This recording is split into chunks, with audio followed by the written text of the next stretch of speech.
Welcome to Sweet Life Beat Life. We hope this video helps. You begin by preparing the watch and phone so pairing won't stall. Charge the Zero Luna to at least 50% and install the companion app. This prevents mid-setup shutdowns. Once the app is open, grant Bluetooth and notification access so alerts sync. Power on the watch, swipe to settings, then enable Bluetooth and choose pairing mode. On your phone, select the device name shown in the app. If prompted, confirm the code you see on both screens to complete initial pairing. Once paired, configure core features to match how you live. In the app, sync the time and select a watch face that shows the data you need. Make watch face changes take effect immediately. Then set activity goals and enable heart rate monitoring intervals.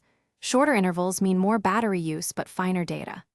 Configure sleep tracking windows so overnight detection is accurate, and adjust notification filters for calls, messages, and calendar alerts. Make sure Do Not Disturb hours. Finish by validating everything works under real conditions.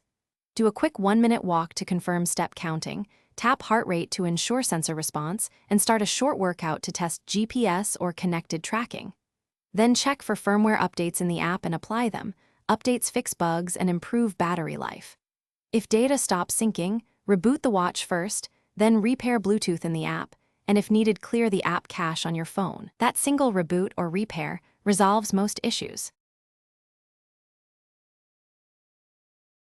Thanks for watching. Consider subscribing if we helped you.